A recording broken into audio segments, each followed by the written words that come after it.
Connecticut has some of the best, if not the best, manufacturers in the nation. And I strongly believe we're kind of, sometimes we get pigeonholed by people say, oh, you're in Connecticut. You know, they all automatically go, oh, your price is going to be higher. So I think getting that kind of stigma off us, because a lot of us are efficient at what we do. We're more proficient, and we can get the prices down and compete. I feel we compete anywhere worldwide.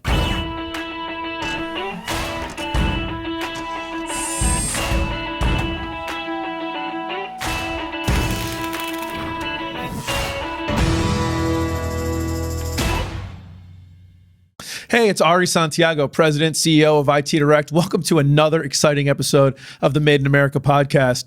Listen, if you haven't already, please go online, subscribe to the podcast or the YouTube channel, leave a rating and a comment. Your feedback really does mean a lot to us. I am super excited today. I've got Sean O'Brien, Vice President of Precision Metal Products. Sean, just like me, is a longtime, full-time Connecticut resident, long time in the manufacturing industry. Excited to hear his experience and perspective on what's going on. Sean, thanks so much for coming on today. Really appreciate you coming on. Thank you for having me, Ari. Well, listen, Sean, it's the Made in America podcast. So we always start off with the same two questions. What do you make and why do you make it? Well, we're a contract manufacturer in Milford, Connecticut. We make a lot of components for the medical, aerospace, defense, and firearm industry and commercial. So we're in a little bit of everything. We make it because my parents started the company, and it really took off, and it's been a passion. Well, listen, let's dig into that why. One of my favorite topics, the why, a lot. I know there's a bit of an interesting story about the launch of the company. So maybe share with the audience how the company started, how it kind of transitioned, and how you guys came back to it. It's a pretty interesting story. My mother actually named the company at her kitchen table back in 1959, and my grandfather, on her side, started the company with a small tool and die shop, and odd jobs. So he had it for about 10 years, and then he sold it to a gentleman. He then sold it to my father and his partner, and they took it over in 1977 with 5 people, including their 2 wives, who weren't on the payroll, and they grew from there. And so it's been a love affair, and right now we have about 95 employees. Well, that's terrific. So you had it for 10 years, gone for 10 years, and now back for 43 years. Correct. Counting. That's really exciting. So, I mean, for people that know your background, you've been in it for a long time, I think 1996, and you really started, from the ground up, in the manufacturing floor, kind of getting jobs done, worked your way up, assistant plant manager, all the way to kind of role of vice president. I mean, talk a little bit about your experience. I mean, I assume, given that you already talked about the 2 wives were in the business off the payroll, I kind of imagine you and your family were kind of working odd job summers. So, I mean, listen, a lot of people in Connecticut manufacturing have that experience, but share yours. So in the beginning of the business, my father would wake us up at about 7 o'clock in the morning on Saturday, and my grandfather and I would do the janitorial duties and stock the soda machine, and my sisters and my mother would be vacuuming and also sorting some parts if they needed to get out before shipping, and my father would be cutting the lawn. So that was a typical O'Brien Saturday. But realistically, when I came on the books, I started as a machine operator, and I would go from department to department, and they'd put me in different jobs. And I remember one of my employees that worked there, she retired now, but she used to come up to me and go, "What's your story? What's your story? Why are you here?" And I'd go, "I'm here because I'm learning the business. I like what I'm doing." I would start laughing, and she would keep going, come back to me. "What's your story, black sheep?" She goes, your dad doesn't like you. Look at the jobs you're doing." Because I did everything from buffing, 1,000 parts a day, to press, to milling, to lathes, to assembly, and I worked my way up through the shop. I was the delivery guy sometimes, and sometimes back in the 90s, we really didn't have the GPSs. So I remember pulling into, going down to this one vendor, and there was serpentine wire with razor blades. And I'm going, oh, man, they sent me. I don't know where they sent me. I think they're playing a joke. But it's been a great ride. Without the people showing me and mentoring me through it, you need your people. That's a really unique experience, Sean, because I'm not sure anybody that we've talked to, certainly on the podcast, and probably not too many people even, in the business have literally done, and I mean, you've literally done everything, janitorial, loading, soda machines, obviously all the different stuff. How's that experience of really seeing the business from, the top, as it were, at the vice president level, thinking about strategy and that, and also from the side of, janitorial and working on all the machines? How do you think that that's benefited you? You appreciate them. You appreciate your employees, and they're just not a number to you. You know the job that they're doing and how hard they're doing and what it takes. So it's given me a good perspective. And let's face it, we spend 8 to 10 hours a day with our work family, and they're really your work family. You're spending more time with them than you are your own family sometimes. So it's given me a good perspective on it. How would you think there'd be any way to get that perspective without going through it? Like, for someone who hasn't been able to go through that, how would someone be able to engage and get that perspective or get that appreciation? I think, you've had a lot of good lean people on here. So I think I'm going to say go to the Gemba, right? Get out on the floor, engage with your employees. The best ideas that you can bring forward normally come from them. So it's engaging them. So talk about your Gemba. First, for anyone that doesn't know, what is a Gemba? It's basically the source, the shop floor, where the work happens. You can't figure out how someone's doing something or what their issues are or problems or ideas and streamline things if you stay in your office. Right, from 50,000 feet, you're not going to know what's going on in the trenches. So, I think that's where I like to be. I like being on the shop floor more so than you have to be in your office to get things done. But I like being on the shop floor.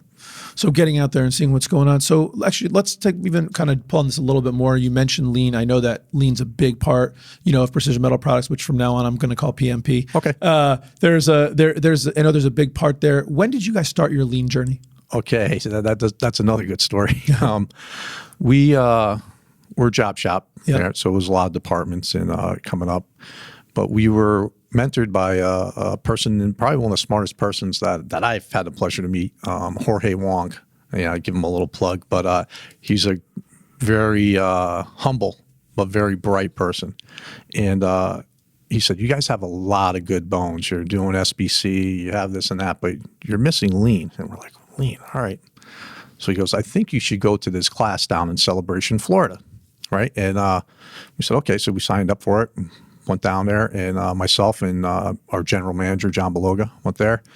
And it was headed up by LEI, right? Yeah. So we're sitting there, and I'm looking at the book. The book says, it says John Shook.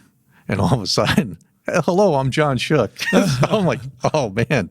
Yeah, we're in the right spot. Yeah. And they did the roll call, and the roll call was Amazon, John Deere, Westinghouse, Cessna. And I'm like, PMP? But it was a really good class, and it really opened our eyes. So when we came back, we did everything that John Shook, and it was Jim Womack was the other gentleman there who he's pretty well known. Yep. So we got our small victories first, and then we started moving around, and we said, "Hey, let's move a lathe next to a miller." Now that was, it didn't go over too big in the corner office when we first went to go do it. Actually, John and I went into my father's office. He was the president at the time, and he goes, "What are you doing?" I said, "Well, we're practicing lean. We're moving." "I don't know if you can do that." I said, "Well, this is where the family thing comes in, because I was able to say, don't waste our time. Right. Either we're going to do it or we're not going to do it. He won't tell you that, but I'll tell you that." And he basically said, "I'm watching you. Go ahead, do it." And then after that, it was, "When's your next one? When are you doing it again?" So, and it's really helped us. The single piece flow, your quality goes up so much better. When did you guys start the journey? What year was that? 2006. 2006. And just talk about the impact it's had on the business. So you've been doing it 14 years now.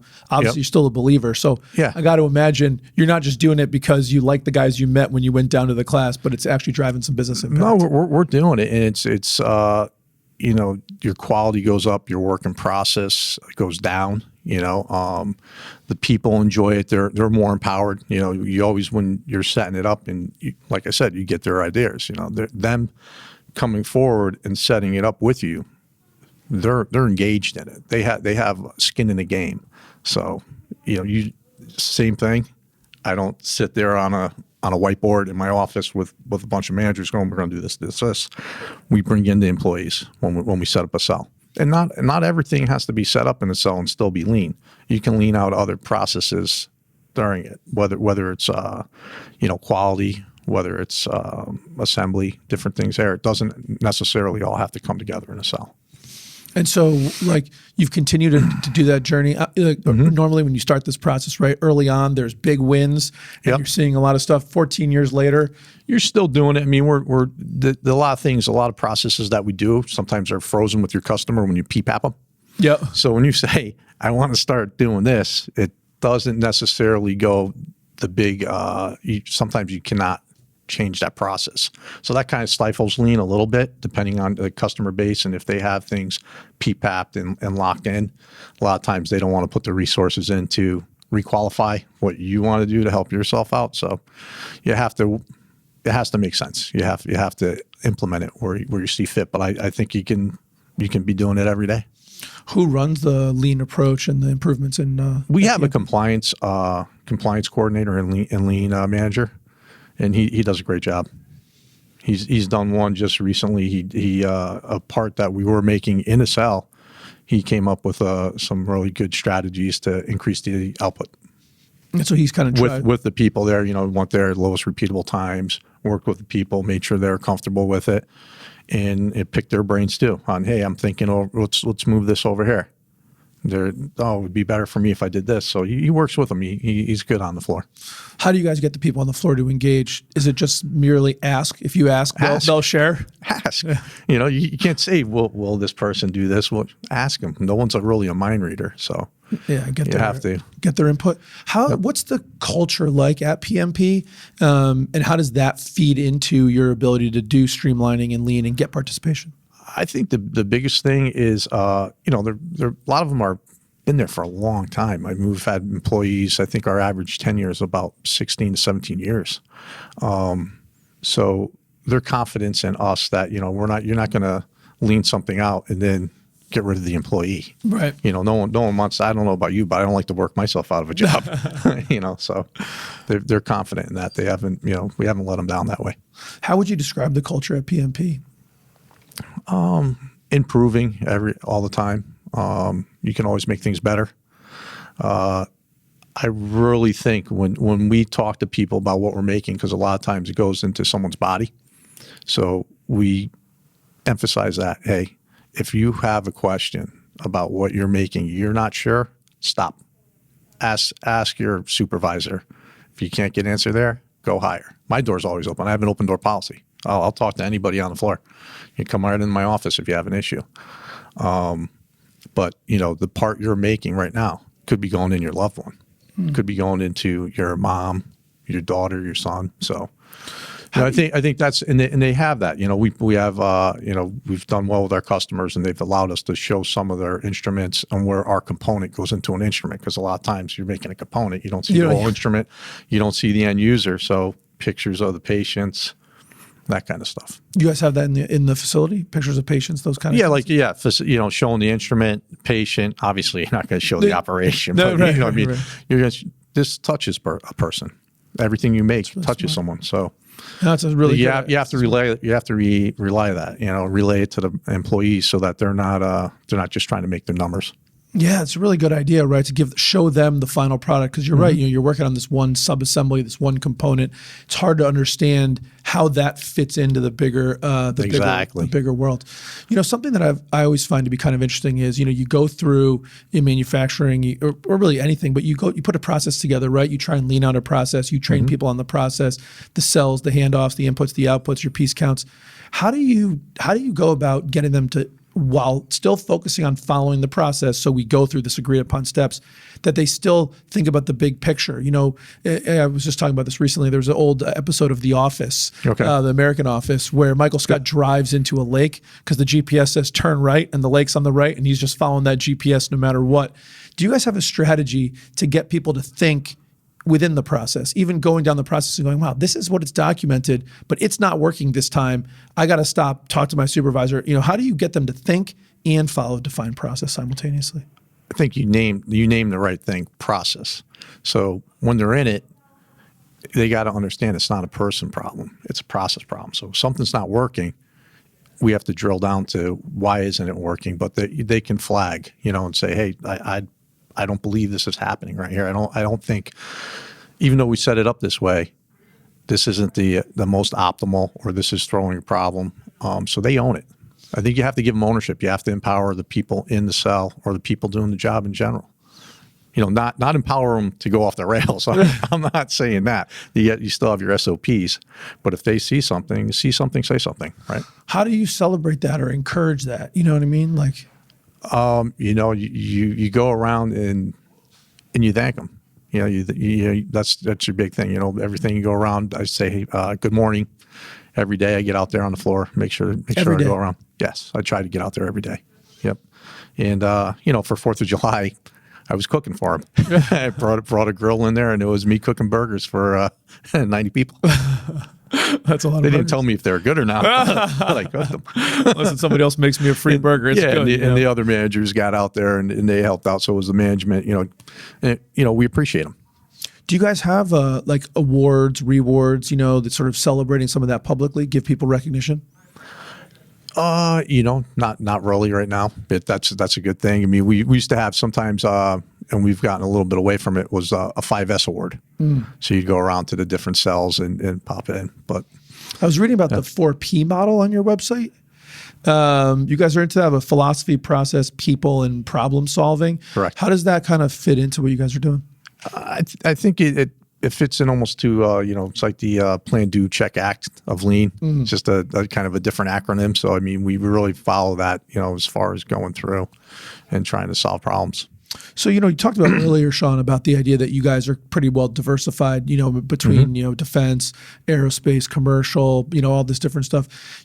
Talk about that. Was that a strategic way to be diversified? It just sort of happened? It was. I mean, we've tried to in the last, I would say probably the last like 6-7 years, to diversify more out of medical, just in case one industry starts flattening out, you're held captive. And then we were speaking on the phone, and you said, "Yeah, we picked aerospace." so that one's down a little bit, but the other ones are coming back up. So were you guys historically primarily medical? Yeah, I would say we're probably about 98%. Even still today? Oh no, today we're probably about like I would say 85. Somewhere around there. So you've been able to kind of diversify out. How do you, is that a struggle? We talk to people all the time, and I feel like there's this push and pull, right?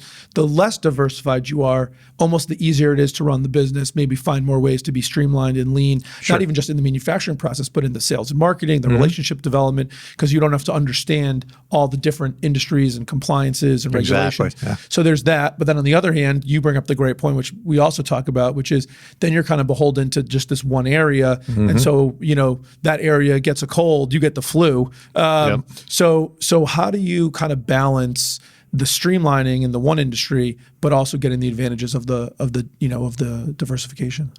I mean, you have to, the big thing on it that I've noticed is like, say aerospace, right? So AS 9100, ton of inspection, this and that, where if you come to me and you're commercial, right? You don't want the same bells and whistles that go along with aerospace on that. So it's, in that retrospect, you have to use common sense, and you have to have SOPs for each industry that's under your quality umbrella. Because otherwise, you'll price yourself right out of different jobs, obviously. Right? Totally. Yeah. And we hear that all the time, right? If you're doing work for defense, electric boat, aerospace, even sometimes on the medical side, right? I mean, there's a lot of stuff in medical that commercial could care less about. Commercial could care less about your PPAP, your FEMA, depends. I mean, they still want a good part, and you have to inspect it, and you're going to give that to them. but they don't Yeah, have, but the they don't chains of have custody, the controls. documentation is Exactly. much lower. It's just not as important because it's not going into your body. So It's not the driver. right, you know? right. Yeah. So how do you balance that? Just SOPs and SOPs. I mean, you have to have your SOPs. You have to train your people.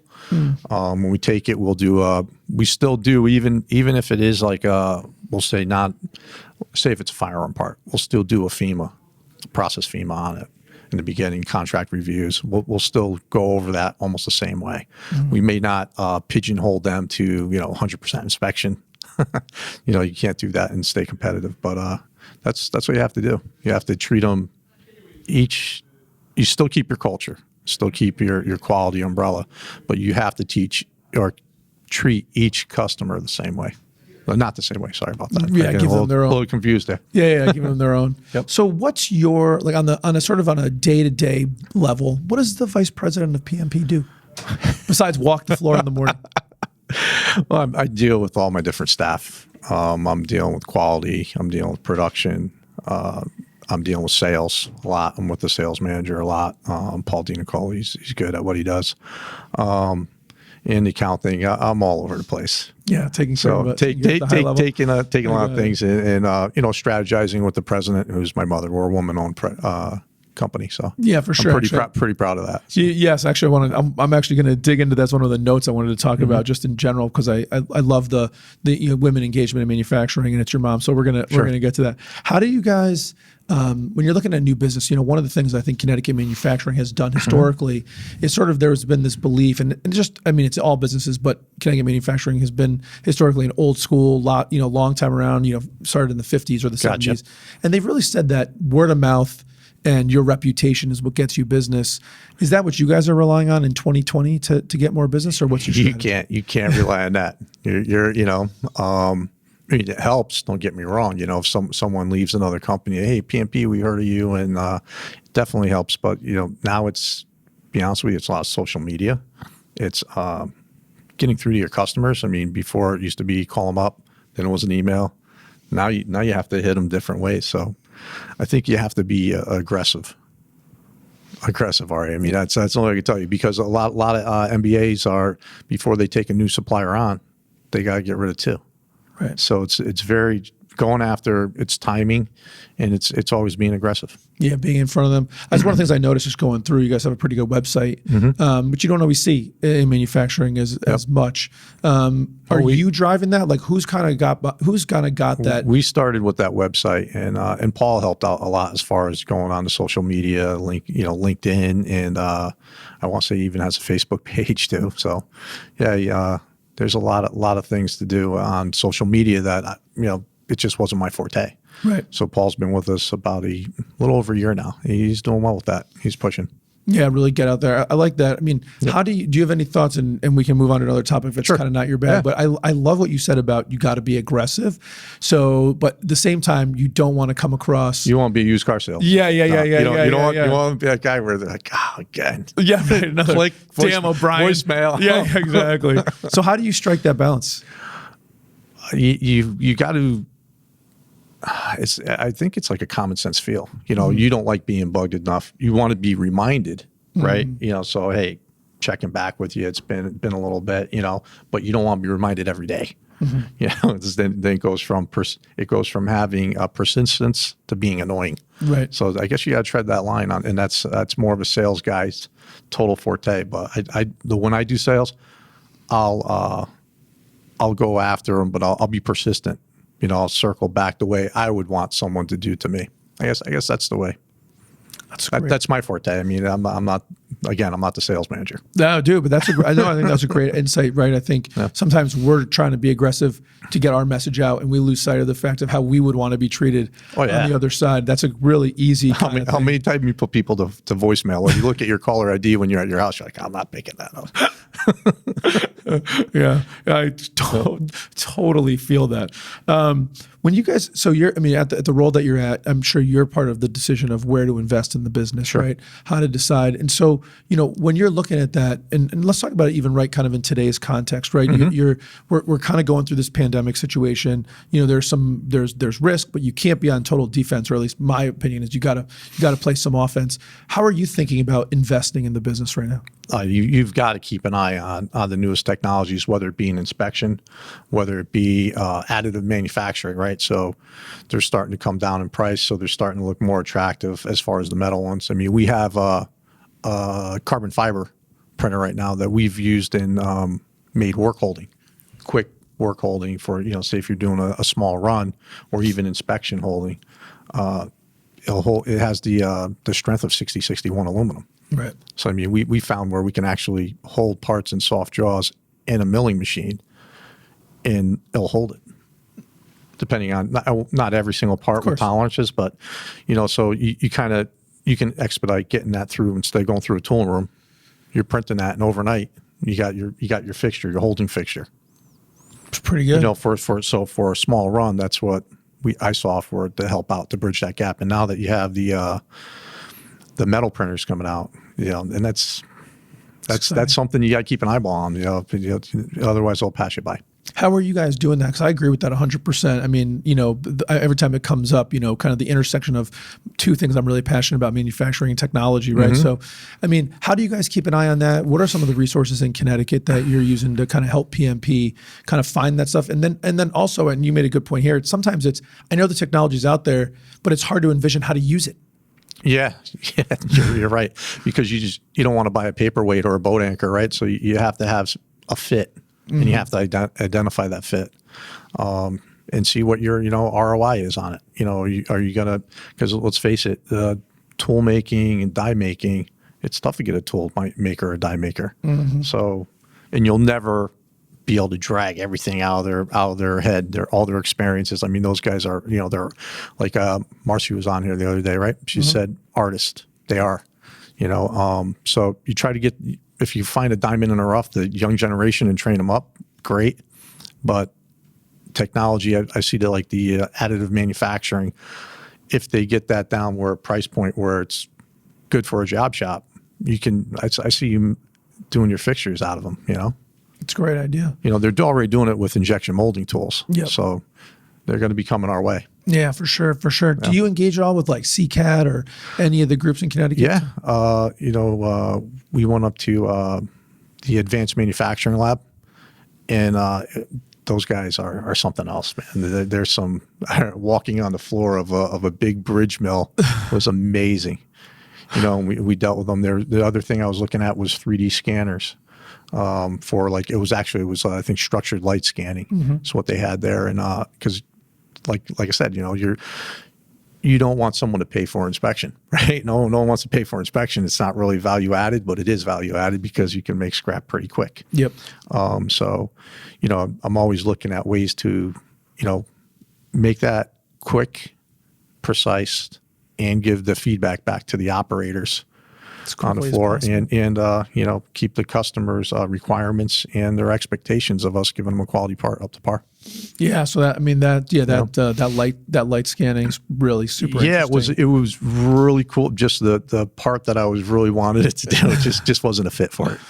So keep an eye out. Like you said, but they're making improvements. Yeah, they're making improvements. So yeah, I'm with you on that. You guys kind of invest anything in sort of outside of just manufacturing technology? What about sort of information technology, either I 4.0? How are you guys feeling about ERP, sensors? Oh, ERP. Right now we do have an ERP system, and which is great for keeping track of basically everything. I mean, you have your travelers, your barcodes on the travelers going in, people putting in their parts. But we're actually doing a conversion to the newest version, so that's always fun. Yeah, listen, nothing's staying still, and it's never easy. I told you about the open door policy. Sometimes I'm like, shut the door. Yeah, big changes make those open door policies pretty tough. So listen, let's kind of flip over. We were talking about before. You were talking about your mom, but I want to ask you this before we get to that, which is, I think that the workforce in manufacturing is diversifying. Right, it's diversifying in gender, it's diversifying in beliefs and creeds and skin color and the whole thing. Are you guys seeing that at PMP? We are. I mean, we've always been pretty diverse. Our shop in general. Yeah, we see it, especially depending on the different jobs, there's jobs that men really can't do that as well as women. The women, as far as their attention to detail is unbelievable. Not saying that we're not, guys. I don't like it, hate mail, but they're amazing, and you train people up, no matter if they're a woman or a male, in any race or creed. I'm a big fan of, you can do it. Just bring them on in. Do you guys have any? Have you guys done anything in particular? Just it's kind of in the public discourse right now. So I thought to ask, do you guys do anything in particular about diversity and inclusion? Has your mom, being a woman-led business, do you think impacted kind of the makeup of the employee base, or just is what it is? No, I bet you we're probably 50-50 if you went with the employee base. Yeah. So it didn't change, but we were never just. It wasn't just a bunch of boys club there. Yeah. That's great. So, woman-owned business, talk about that. What's it like working with your mom all the time, having her run the show? The boss knows where I live. That's right. She call me up whenever she wants. That's right. It's been great. My mother's always been supportive, and she's been part of that business for a long time. So, it can't get any better, really. Yeah. What do you think are some of the biggest things, her experience, obviously being in the business for so long? I mean, even from back from the 50s and when she was sort of not really in it to in it now, what has she been able to impart to you? What do you think are some of the lessons that she's been able to help teach you? Handle the ebbs and flows, I think the big thing is not be reactionary on anything, sit back and analyze it. She's always one that says, worry when you have to worry. What are you worried about now? And yeah, she's got a bunch of knowledge up there that hopefully I drag it all out of her. My father, him and I worked a lot together, and I tried to get as much as I could from him, but no, she's doing just well herself. That's great.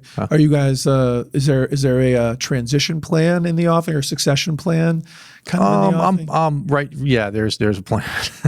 There's a plan. Yep. Yeah. So and what do you see next generation? You've got some kids. They're not out of school yet. I'm not even. I am thinking about that, but I just keep marching forward, and I want them to follow their passions. If their passions lead them to me in the business and give them the opportunities, that's one thing. But I want them to follow their passion. That's my big thing. Yeah, that's a great concept. Were they stacking soda machines and doing janitorial at all? No. Did they have the Sean O'Brien growing up experience? There'd be a lot of. They're all computer operated now. They know their inventories, right? Absolutely, they do. I go into that. They'll be like, "What are you doing in my machine?" That's right. That's right. But did you bring the kids in at all? Have they been kind of? They've been in the shop. Yeah, they've gone. They haven't been out on the machines yet. They're a little bit young. But they've come in with me on the weekends. They've seen the new equipment that we brought in. And what's cool is that they do a lot of these STEM projects that they have in schools. My son's school, even when he was in elementary school, they had a MakerBot, a little 3D printer. So and a drill press. And I'm like, that's cool. Now it's like, hey, this is what Dad does. Let's come take a peek. But, now you're in my world now. Yeah. And they liked it. So we'll see. We'll see if I can get them going in. So what's the, we're kind of running out of time, but I want to talk about workforce a little bit and just kind of understand your thoughts on workforce. Obviously pre-pandemic, that was a big talk about, workforce. What are you thinking about workforce now? What kind of is the age of the workforce at PMP, and how are you kind of cycling that? The age of the workforce at PMP, I would say we're probably, I want to say the average employee is probably about 37. Somewhere around there, so we're kind of on the cusp of starting to, we got people will retire, we'll bring new in, and start bringing it in as we need it for jobs. But I really think we have some great programs, Platt Tech, Dave Tuttle, Housatonic Community College. They really do a great job of reaching the students and showing them that manufacturing isn't, it's not the dirty crime thing from, the early 1900s, that you see. Yeah. I think a lot of shows on TV, including this podcast, the people are starting to learn more about it, looking at how things are made, right? You'll see some of the shows on Saturdays, and it's pretty cool. I mean, I'm a manufacturing geek, so of course I think it's cool. But to see other people like my kids and stuff, and they're interested on how things are made, and hopefully they can get in these jobs and the career, because realistically, they're thriving careers. If they get in them, they're going to be pretty much set. Yeah, absolutely. Actually, I'm going to ask you about that because, you've got kids that are, for those who don't know, 19, 16, 14, I think, if I remember correctly. Correct. So they're kind of in that, stage where obviously you're not about to start a job necessarily, though you could at 19, but you're really thinking about the future, especially at that 16, 14, where am I going to college? I'm curious. Yeah. How does that conversation go around your house? And what do you hear from their friends? Like, are people thinking about manufacturing again? Do they know about, and we've talked about it here, and I appreciate you mentioning the podcast because it is one of our main goals. We talk about the technology and 3D printing and the IT technology and the I 4.0. Like, it isn't the, sitting at a stamp, moving up and down for 20 years. No, not at all. So, I mean, getting back to the kids, my oldest, she was very artistic, right? So that, and I was like, follow your passion, do what you're going to do. And so we my wife and I encouraged it. So she's going for her art degree. My other guys, they're boys. So we're working with them to find their passions and what they want to do. And if it brings them to us again, that's the way to do it. But for the manufacturing now, it's totally almost like a lab coat. Totally. It's incredible what's going on and how technology keeps doubling and doubling itself. Even the tools, right? The tools that you're putting in your machines with the different coatings, what they're able to do. It's amazing. Yeah. So. What do you guys do? Do you guys engage PMP? Have you guys engaged with, with Housatonic, with Platt Tech to like help with like internships, help them build the curriculum? Are you guys involved in that? Oh yeah. We're involved with Dave and Platt Tech, and believe me, everybody wants an intern from there. Yeah. So it's whoever's available, and you want to bring them in, and you really got to, when you bring them in, they need to be molded as far as mentored. See the bright sides. Get them on, like your 3D printing. Show them a CMM. Get things that are cool where the kid comes away, where the student comes away saying, "Hey, this is cool. It's not the mundane." Don't put them on a punch press. Have them just keep hitting it because that's not gonna. Yeah, it reminds me of your idea of showing people like the end goal of the surgical equipment or the picture of the patient. Yep. If you're just sitting at Platt Tech and don't necessarily see the full picture of manufacturing, go to a facility and see what it could be. It's hard to kind of envision it, but getting them to see all that. So you guys involve tours and doing all that. Yeah, we'll do tours, but I really think that the instructors there, they show them everything. I mean, they're doing some really cool stuff there. I encourage any manufacturer to reach out to those guys. Is there more we could be doing at like sort of the, at the high school level, at the comprehensive high school level to introduce kids? Because I think so. Yeah, because you talked about it. It's really interesting what you said. It's not really part of the podcast, but it was a parental note for myself, which was you were saying focus on working with your kids to help them discover their passion. I think that's really smart. I'm not sure every parent thinks about doing that. And they're sort of in the universal high school now. I don't know that manufacturing is something that's kind of on the standard menu list, but it should be. It should be. To be honest with you, I'm a strong believer of the trades. Yep. Because they're just everywhere. They're doing well. School is pretty expensive, and the opportunity cost that the trades guys have are unbelievable. So whether manufacturing, of course, we're manufacturing, we're kind of pushing towards that. But plumber, electrician, I think the schools should be showing more of that. Not looking as dirty or something different. Or not just have the Eli Whitneys or Platt Techs. It should be in almost every high school. Yeah, I completely agree. And they need to teach not just about the guys that were doing it at the turn of the century, the cotton gin and the steam press. Like we're way past that. Way past that. Yeah. What do you think the state could do better? If you were going to talk to, some of the policymakers, what's something they could do better to help us in that regard? I would think show it in a positive light. The other thing too is, I think you and Marcia were talking about this, is like an aptitude test, something to identify, hey, you got a pretty good mathematical background for solving problems. And that's really what our business is. How do we make this? Right. So you wrap your head around it, the engineers get involved, you get a cross-functional team. I think that's a big thing. Like just because you're in purchasing, you should know what you're purchasing, the material, what's the end goal, So I think, and you get more input when people know, they don't have to know the whole thing, but they'd have to know their discipline, but they should know what they're touching. I love that. And it's great. You really see that three-dimensional aspect of it and understand that, it isn't pushing a button. It's problem solving. It's three-dimensional thinking. It's mathematics. Yeah, and teach that, kind of put that. I'm not, again, not an educator. Sure. But I would think somehow they could probably get that and see where students' strong points are and what fields would best, I won't say best suit them, or where they may excel at. If you were the king of Connecticut, let's say, if that was such a thing, and you could make a couple of changes that you think would really help manufacturing here in the state, what changes would you make? Oh, how long do we have? We have about as much time as you want, Sean. You know, I know Colin is working really hard. And you know, they're trying to bring back manufacturing. The big thing is make it known. Let us, put us out there further.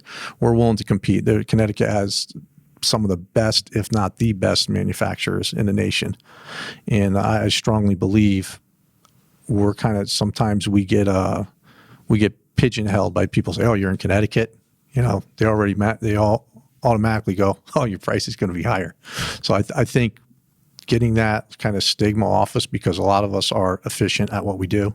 We're more proficient, and we can get the prices down and compete. I feel we compete anywhere worldwide. So, and I'm pretty sure my peers feel that way too. But getting that out, I mean, a lot of people think that. You think the government could have a hand in helping change that stigma? I'm hoping. Yeah.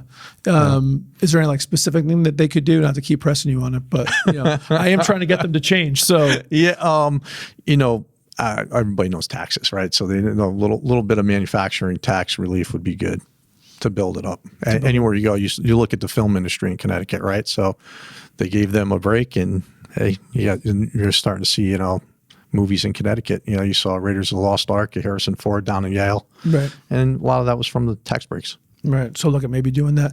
And it's tough to say that now. I mean, yeah. No, that is tough. That is tough. That is tough. But that does definitely spark a little bit. Yeah, help something out a little bit there. And maybe just targeted, right? Looking at maybe just property tax or reinvestment, short-term relief. Now let me flip the coin on the other side. Sure. What do you think manufacturers could do better to help the manufacturing in Connecticut? What can we do as manufacturers to improve the view of manufacturing in Connecticut? How can we be a part of the solution? I think get our messages out there. A lot of us, like you're asking me about the social media and what we do.